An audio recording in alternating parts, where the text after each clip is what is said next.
Hello friends, एक बार फिर से स्वागत है आपका अपने YouTube चैनल गुरुकुल में। और आज फिर से हम बात करने वाले हैं समतल दर्पण पर प्रकाश का परावर्तन।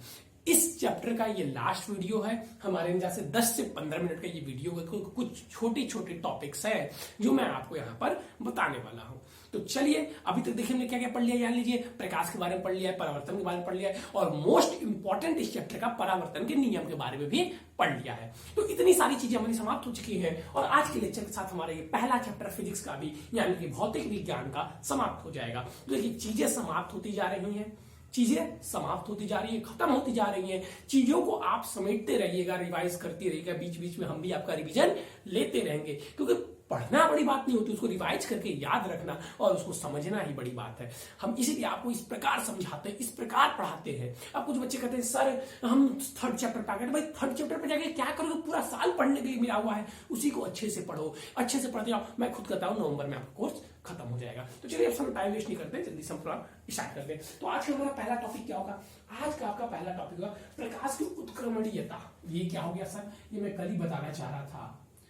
प्रकाश की उत्क्रमणीयता, क्योंकि इसी के साथ साथ कल वाला टॉपिक भी थोड़ा मैच कर रहा था। कुछ नहीं है ये टॉपिक, बस आपको समझना है। आप लिखना चाहें तो अपने शब्दों में लिख सकते हैं। ये आपका परावर्तक तल है, यानी कि दर्पण है।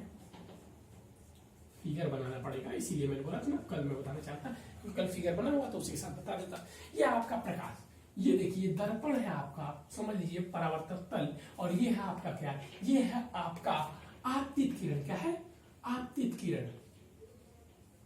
और ये क्या है? सबको पता है कौन सा? परावर्तित किरण। अब देखिए, प्रकाश की उत्क्रमणीयता क्या है?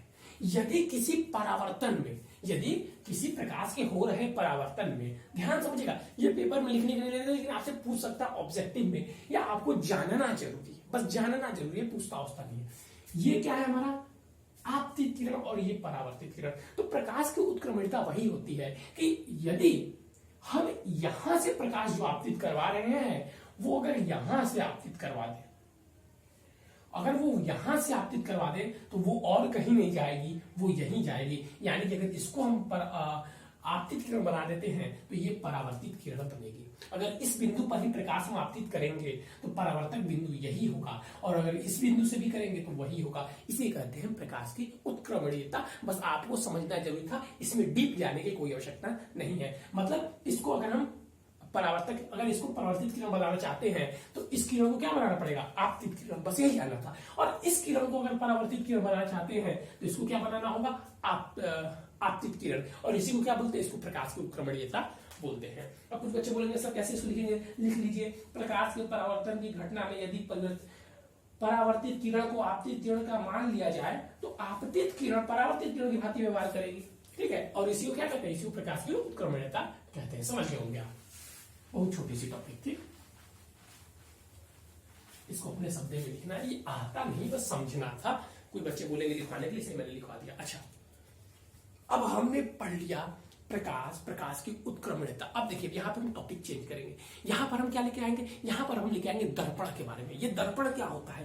दर्पण के बारे में हम पढ़ेंगे कि दर्पण दो प्रकार के होते हैं। आप कहेंगे अब ये क्या सर पढ़ा दिए? अब हम पढ़ेंगे सबसे पहले दर्पण। क्या पढ़ने वाले हैं? दर्पण। ये देखिए इंपॉर्टेंट है, दर्पण।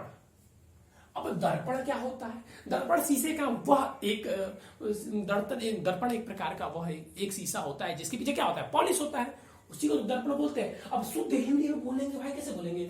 वस्तु की किसी, अब भाई शुद्ध हिंदी में बोला है, यदि किसी चिकने पारदर्शी माध्यम तल के एक पृष्ठ पर कलाई या लाल ऑक्साइड का लेप कर दिया जाए और दूसरे पृष्ठ को परावर्तित पृष्ठ बना दिया जाए तो ऐसे पृष्ठ को क्या बोलते हैं? दर्पण बोलते हैं। ऐसे पृष्ठ को क्या बोलते हैं? दर्पण बोलते हैं। लिखना चाहे तो लिखिए, यदि किसी समतल एवं पारदर्शी, किसी समतल चिकने व पारदर्शी शीशे पर एक तरफ कलाई कर दिया जाए, ठीक है, कांच पर, शीशा कहिए, कांच कहिए, या आप उसको क्या बोल सकते हैं? पृष्ठ कहिए, या पारदर्शी बोल रहे हैं तो कुछ करने की जरूरत नहीं है। यदि हम किसी एक पारदर्शी तल पर, पारदर्शी भाई शीशा है, यदि हम किसी एक पारदर्शी तल पर एक तरफ कलाई कर दे और दूसरे तरफ परावर्तक तल ही रहने दे तो ऐसे पारदर्शी पृष्ठ को क्या बोलते हैं? दर्पण बोलते हैं।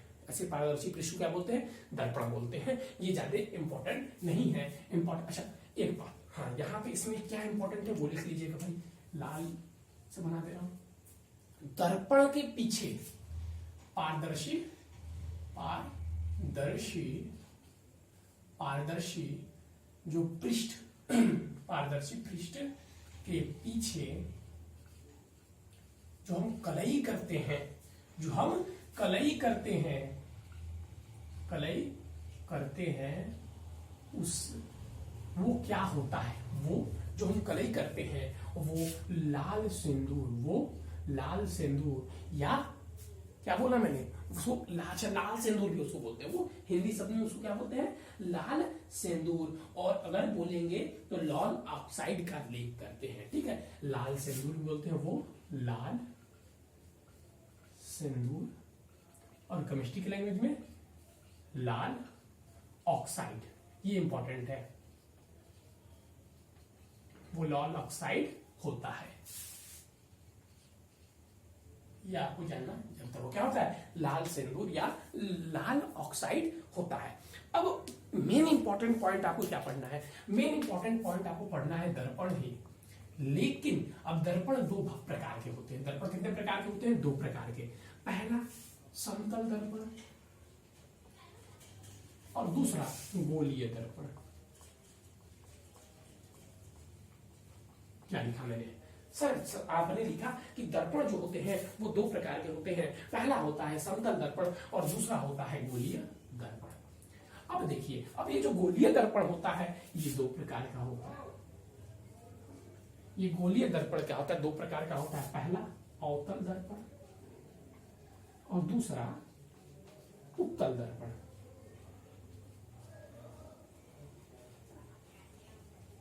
ये देखिए, ये गोलीय दर्पण दो प्रकार का होता है, पहला अवतल दूसरा उत्तल, और ये यही एक ही प्रकार का होता है, इसमें कोई प्रकार नहीं होता है। तो आपने गोलीय दर्पण पढ़ा कितने प्रकार का, उत्तल अवतल। तो ये अब हमारा नेक्स्ट चैप्टर है, इसके बारे में हम नेक्स्ट चैप्टर में पढ़ेंगे। इतना बस जानना यहाँ जरूरी था।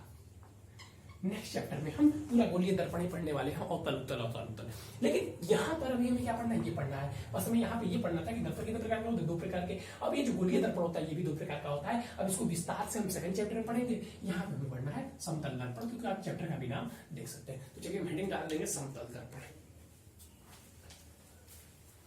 और समतल दर्पण में हमें क्या पढ़ना है, समतल दर्पण जो प्रतिबिंब बनाता है उसकी विशेषताएं पढ़ेंगे। क्या पढ़ेंगे, समतल दर्पण द्वारा बने प्रतिबिंब की विशेषताएं। और अब समतल दर्पण द्वारा बने प्रतिबिंब की विशेषताएं हमें पढ़ना है। समतल दर्पण में हमें समतल दर्पण द्वारा बने प्रतिबिंब की विशेषताएं पढ़ना है। लेकिन अभी तो सर आपने प्रतिबिंब ही नहीं बताया। चलिए प्रतिबिंब बता देते हैं। पहले यहां पर प्रतिबिंब लिख लीजिएगा, प्रतिबिंब।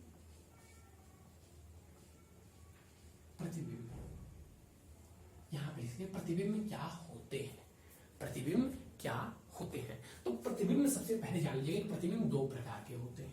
एक वास्तविक प्रतिबिंब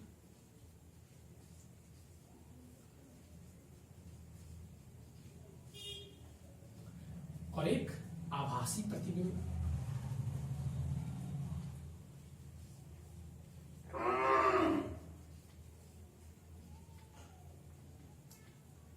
एक आभासी प्रतिबिंब, अगर इसको बोला जाए तो इसको बोलते हैं रियल इमेज और इसको वर्चुअल इमेज।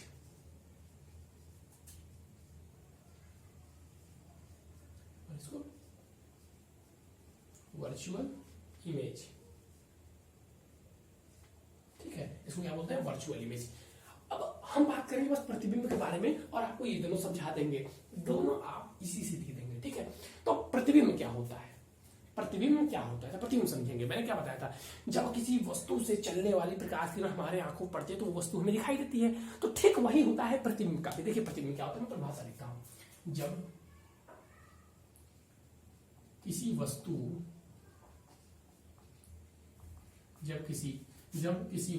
के किसी बिंदु से चलने वाली प्रकाश की किरण किसी बिंदु पर मिलती है, क्या होती है, मिलती हैं या मिलती हुई प्रतीत होती हैं, मिलती हुई प्रतीत होती हैं, प्रतीत होती है, तो उन्हें, तो उस बिंदु को, किसी बिंदु पर प्रकाश की किरण किसी बिंदु पर मिलती है या मिलती हुई प्रतीत होती हैं, तो उस बिंदु को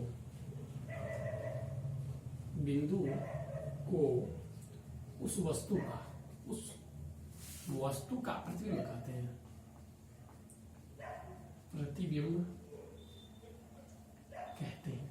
अच्छा, मैं आपको एडवाइस भी आप दिया कीजिए कि सर थोड़ा सा आप ऐसे करेंगे तो हमें चीजें अच्छे समझ में आएंगी, आप कैसे लिखेंगे, किस मार्ग से लिखेंगे, आप एडवाइस दे सकते हैं। आप खुले हुए हैं, व्हाट्सएप दोनों दरवाजे आपके लिए खुले हुए हैं। तो प्रतिबिंब में क्या होता है, देखिए भाई, लिखते रहिएगा, सुनते रहिएगा।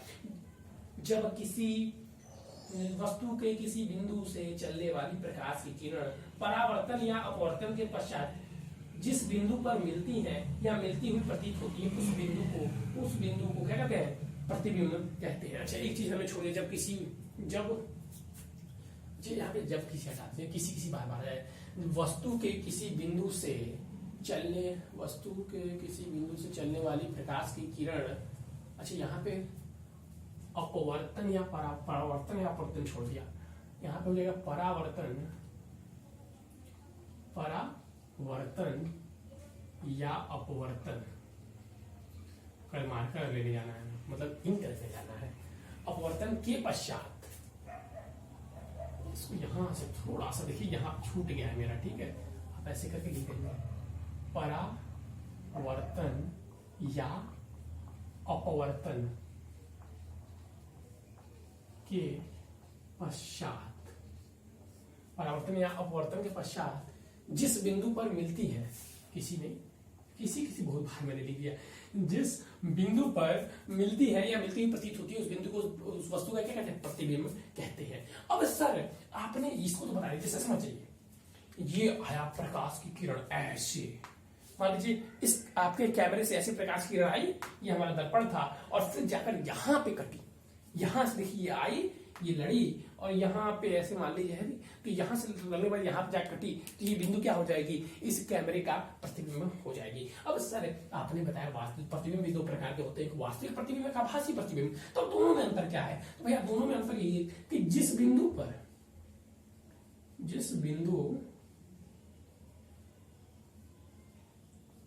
प्रकाश जिस बिंदु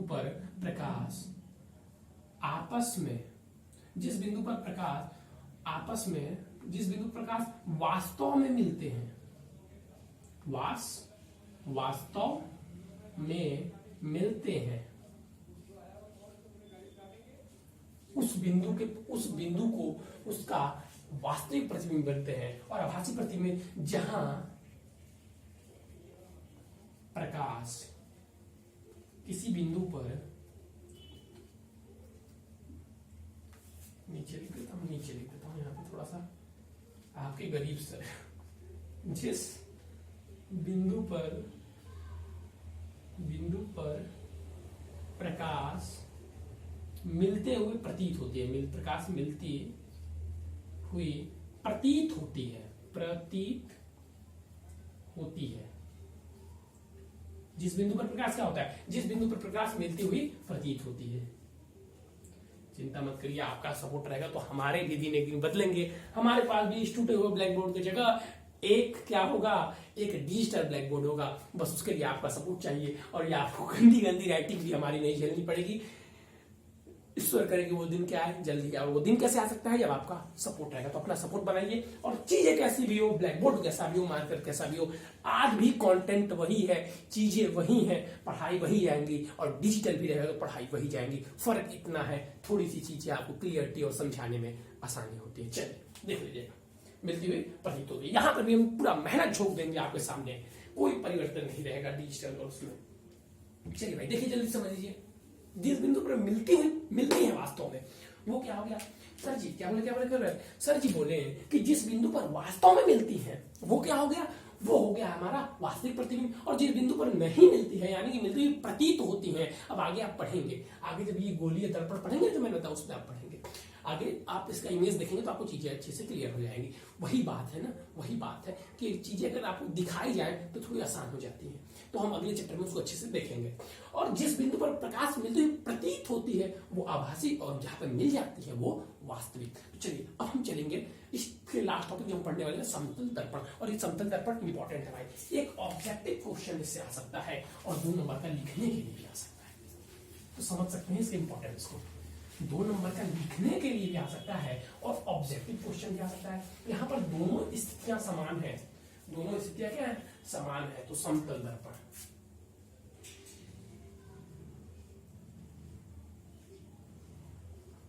समतल दर्पण। अब समतल दर्पण क्या होता है? ऐसा दर्पण जिसके परावर्तक पृष्ठ समतल है उसे समतल दर्पण कहते हैं। लिख लीजिए भाई, ऐसा पृष्ठ जिसका परावर्तक तल समतल हो उसे क्या बोलते हैं, समतल दर्पण बोलते हैं। अब समतल दर्पण द्वारा बने प्रतिबिंब का गुण, समतल दर्पण द्वारा बने प्रतिबिंब, ऐसा इसका परिभाषा लिख दीजिएगा। समतल दर्पण किसे कहते हैं, पूछता नहीं ऐसे। ऐसा परावर्तक पृष्ठ, सॉरी ऐसा दर्पण जिसका परावर्तक पृष्ठ समतल हो उसे समतल दर्पण बोलते हैं। समतल दर्पण द्वारा बने, समतल दर्पण के गुण बस लिखिए, ठीक है, प्रतिबिंब के गुण मत लिखिए, गुण यही लिखिए, यही मेन इंपॉर्टेंट है। यही क्या है, यही मेन इंपॉर्टेंट है। या प्रतिबिंब के गुण लिख लीजिए भाई। मेरे तो बच्चे कहेंगे सर जी प्रतिबिंब पूछ देगा तब, समतल दर्पण द्वारा बने प्रतिबिंब के गुण। चलिए अब बताइए सर जी, पहला ये इंपॉर्टेंट है, मैं भाई फिर से लिख दे रहा हूं, ये इंपॉर्टेंट है। ये आप किसी कॉम्पिटिटिव लाइफ टाइम के लिए इंपॉर्टेंट है। मैं नहीं कहता बस क्लास 10th के लिए इंपॉर्टेंट है, लाइफ टाइम के लिए भी ये इंपॉर्टेंट है। अब याद रखिएगा पहला पॉइंट कि समतल दर्पण द्वारा बना प्रतिबिंब, समतल दर्पण द्वारा बना प्रतिबिंब सदैव क्या होता है, सदैव आभासी होता है। सदैव आभासी एवं सदैव आभासी होता है, ठीक है। सदैव क्या होता है, सदैव आभासी होता है। एक चीज एवं लगाकर और कैसा होता है, सीधा होता है, उसकी प्रतिक्रिया होती है सीधी। समतल दर्पण द्वारा बने प्रतिबिंब सदैव आभासी तथा सीधा होता है।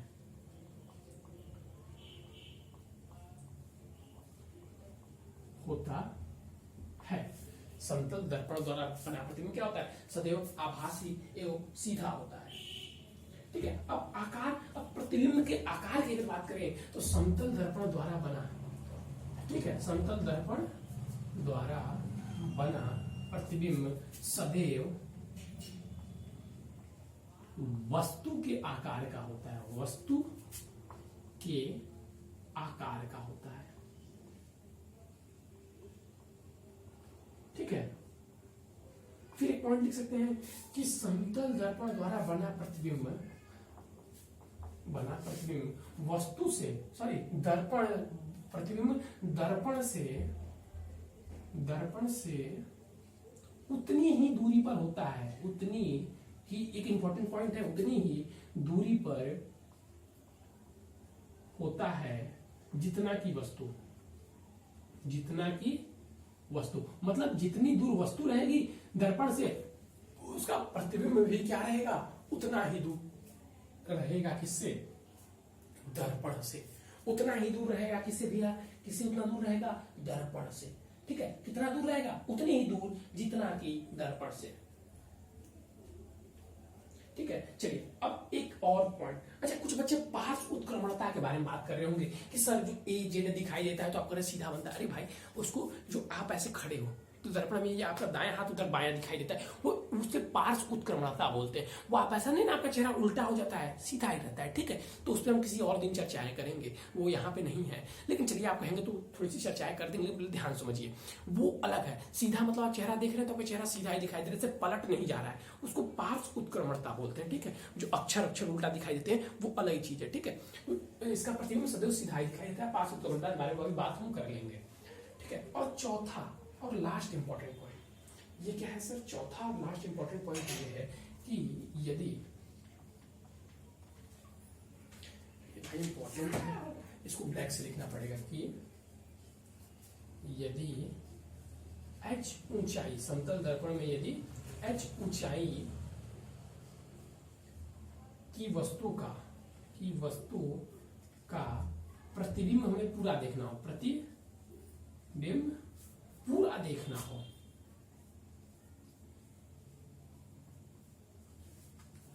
तो हमें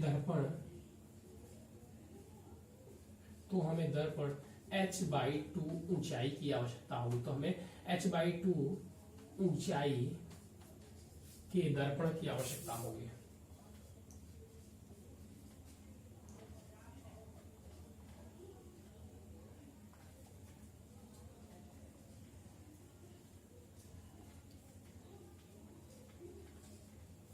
चलिए अब मैं चीजें कुछ आपसे बात करूंगा। सर ये बताइए, मतलब समझ रहे हैं आप, हम 6 फीट के मान लीजिए हैं, तो हमें अपना पूरा प्रतिबिंब देखने के लिए दर्पण में कितने फीट का दर्पण चाहिए? 3 फीट का। यही इसका मतलब है। अब जल्दी से इसको नोट कर लीजिए, उसके बाद हमारा ये चैप्टर खत्म हो जाएगा। थोड़ा सा हम पार्श्व उत्क्रमणता के बारे में बात कर लेंगे। वो क्या होता है कि जब हम किसी समतल दर्पण के सम्मुख खड़े होते हैं तो हमारा बायां हाथ दायां प्रतिबिंब बन जाता है। इस प्रकार प्रतिबिंब में पार्श्व बदल जाते हैं। समतल दर्पण के पार्श्व बदलने की घटना को क्या बोलते हैं? पार्श्व उत्क्रमणता बोलते हैं। ठीक है। अंग्रेजी वर्णमाला के कुछ अक्षर है जिनका प्रतिबिंब पार्श्व उत्क्रमण का अनुभव नहीं होता है, जबकि उत्क्रमणीय होता है, जैसे A, B, Z, Y। ठीक है, मतलब कुछ अक्षर ऐसे हैं जो हमें उल्टा दिखाई देते हैं, तो वही है पार्श्व उत्क्रमणता। वो प्रतिबिंब उल्टा नहीं होता है, उसे हम पार्श्व उत्क्रमणता बोलते हैं। ठीक है, तो यहाँ मैंने थोड़ा सा उसका भी जिक्र कर दिया। पार्श्व उत्क्रमण में दायां हाथ बायां दिखाई देता है, उसे प्रतिबिंब उल्टा नहीं बोलते, क्या बोलते हैं? उसे पार्श्व उत्क्रमणता बोलते हैं। ये देखिए चारों इंपॉर्टेंट पॉइंट है कि आपको जानना, मुझे इसका स्क्रीनशॉट ले लीजिएगा। तो चलिए बच्चों, आज के लिए बस इतना ही।